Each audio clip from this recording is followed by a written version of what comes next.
Okay तो दोस्तों यहाँ पे देर रात ये वीडियो बना रहा हूँ। ऑलमोस्ट 1:15 हो गए एंड ना मैंने जैसे कहा था आपको कि आप आंसर्स लिखो, मैं इवैल्यूएट करूँगा। मैंने एक सवाल दिया और ना बच्चों ने टेलीग्राम जो हमारा चैनल है उस पर लिख के डाल रहे हैं ना, और ये आंसर्स मैं इनको इवैल्यूएट कर देता हूँ फटाफट से लाइव सभी के सामने। एंड मैं चाहता हूँ हमारा आंसर इवैल्यूएशन जो बैच चल रहा है, जिसमें हर रोज़ सुबह मैं आपको 3 सवाल देता हूँ, आप उसको जो लिखते हैं मैं इवैल्यूएट करता हूँ। एंड हमारा यूपीएससी जो सीएससी मेंस 2026 है उसके लिए बैच है, जिसमें कंटेंट है, उसमें आप आंसर राइटिंग भी लिख सकते हैं, उसमें टेस्टिंग भी है ना। तो ये तीनों चीज़ों को जो आप मिला के जो पूरा एक जो है ना जो स्लीपी क्लासेस में सोशियोलॉजी के लिए जिसे को जाना जाता है, तो मैं चाहूँगा आपको बताना कि हम उसमें एक्सेल करते हैं because is a reason. Okay, मैंने आपको ना सवाल दिया कि ना कॉमन सेंस क्या होती है, इसको आप ध्यान से देखें कि व्हाट इज़ कॉमन सेंस। और ना ये सवाल ना बहुत सरल है, ये जो पीवाईक्यू है यूपीएससी का, और ये कह रहा है कि ना कि कॉमन सेंस क्या है पहले ही समझाओ। तो ना ये हमें जो इसकी परिभाषा याद होनी चाहिए हमेशा। एंड कॉमन नॉलेज और सोशियोलॉजी एक दूसरे से कैसे जुड़े हुए एक्सप्लेन करो। तो यहाँ पर जैसे सृष्टि ने आंसर लिखा, हमारे टेलीग्राम चैनल पे ही वो अपलोड करते हैं कमेंट सेक्शन में। जैसे अब ना यहाँ पे सृष्टि के आंसर में जो शुरुआत है ना, कॉमन सेंस क्या ही बढ़िया बताया है, लगता है हाँ कि ना पढ़ाई लिखाई की है। एंड दो ही तरह से बताना कि कैसे रिलेटेड है कैसे नहीं है। तो रिलेटेड है बताया है एंड रिलेटेड कैसे नहीं है, थोड़ा सा बेटर कंक्लूजन बेटर हो सकता है, कैसे रिलेटेड नहीं है बता सकते हैं, नंबर अच्छे मिलेंगे। एंड लेकिन जैसे ऋषु का आंसर देखिए यहाँ पर, ऋषु ने भी जो जो शुरुआत अच्छी करी है। एंड जैसे अल्फ्रेड शुत्ज के जो जो आइडियाज़ को कोट किया गया है, वेबर भी कर सकते हैं यहाँ पे, है ना। एंड यहाँ पर आपने कैसे ये जो आपस में सिमिलैरिटीज़ बताई हैं, थोड़ी सी ये जो अलग भी बताया है, and at the same time conclusion is nice. ये बेटर आंसर है, इट दिस माइट गेट है 6 और इवन 6.5 मार्क्स। एंड देन यहाँ वैष्णवी का आंसर है, ये छोटा आंसर है, इसमें कंटेंट की कमी है, कंटेंट को अपग्रेड करना पड़ेगा।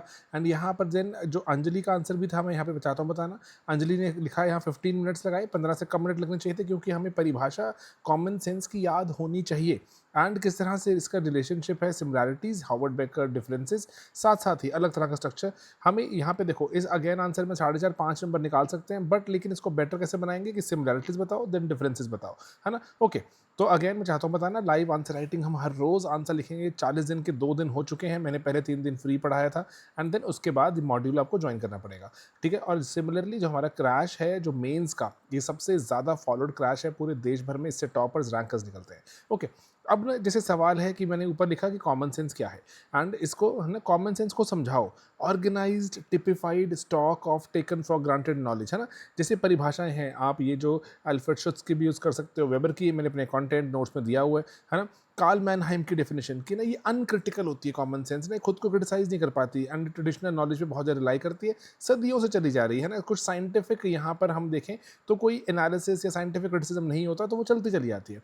सोशियोलॉजी ना इसलिए कहते हैं कि जो स्टडी ऑफ सोसाइटी है, सोशल बिहेवियर है। डर्कहाइम ने कहा कि हमें इसको इन्वेस्टिगेट सिस्टमैटिकली देखकर हमें इसको जो ऑर्गेनाइज करना चाहिए कि सोशल फैक्ट्स बने। समझ रहे बात है।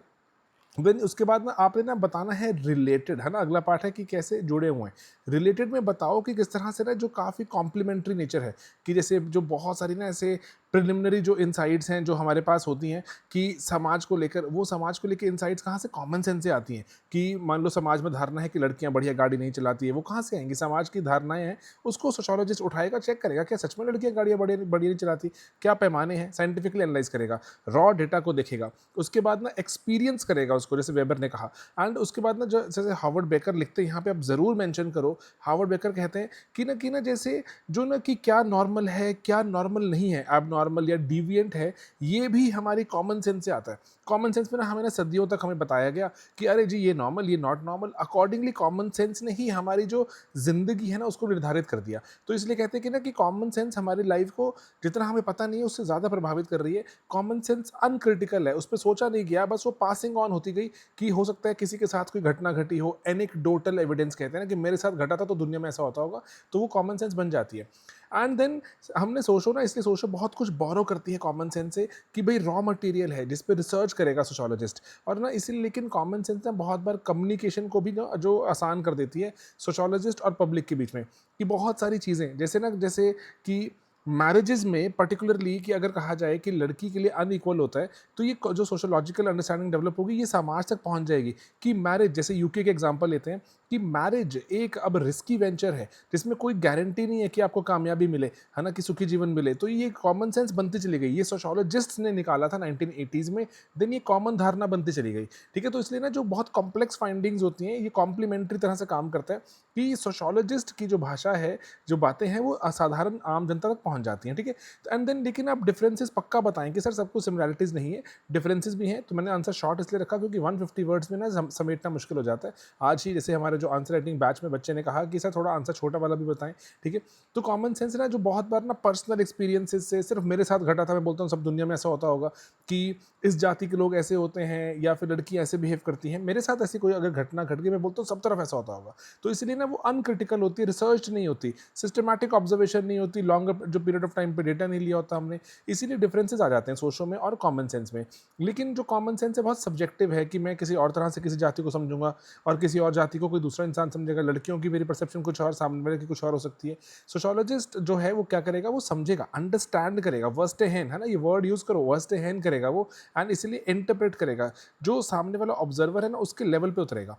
एंड यहाँ पर एक और बात जरूरी है कि ना कि आप डिफरेंसेस में बताएं कि स्कोप, जो कॉमन सेंस का स्कोप ना बहुत ही जो एक लोकल सी सेटिंग में होता है, जबकि जब हम मान के चलते हैं, जैसे अगस्त कॉम्टे का तो सपना था ना कि सोशोलॉजी पूरी दुनिया भर की जो भी सोशल लॉज हैं उनको समझे और उनको उनको जो स्थापित करके पूरी दुनिया भर की प्रॉब्लम सॉल्व करे।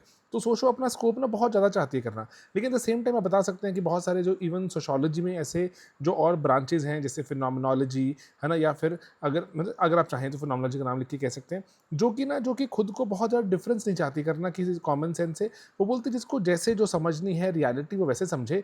सोशोलॉजी कोई ग्रैंड थ्योरी नहीं चाहती बनाना, है ना। वो आप बता सकते हैं कि इवन सोशोलॉजी में ऐसी जो जो ब्रांचेज हैं, जो ऐसे डिविजन्स हैं, जो कि पर्टिकुलरली कॉमन सेंस से बहुत ज़्यादा अपने आप को अलग चाहते ही नहीं करना, ठीक है। तो लेकिन जनरली कॉमन सेंस में हम देखते हैं कि वो चेंज को रेजिस्ट करती है और आइडियाज रेजिस्ट करते हैं। लेकिन हम देखते हैं कि सोशोलॉजी होती है बहुत डायनामिक होती है, खुद को क्वेश्चन करती है। इसलिए ना कंक्लूजन पक्का लिखो कि सर जो ना कॉमन सेंसिकल चीज़ें बन जाती हैं, कई बार बिल्कुल सोचा समझा नहीं होता, फेक न्यूज़ बन जाती है, स्टीरियोटाइप्स बन जाते हैं कि लड़कियां ऐसे ही हैं, ये जाति के लोग ऐसे ही हैं, धर्म के लोग ऐसे ही हैं। एंड जो सोशल चेंज होता है ना, सोशल चेंज जो दुनिया बहुत तेज़ी से बदल रही है, कॉमन सेंसिकल अंडरस्टैंडिंग ना उसको रोक देती है और उस कारण से बहुत ज़्यादा केओस कॉज होता है, ठीक है।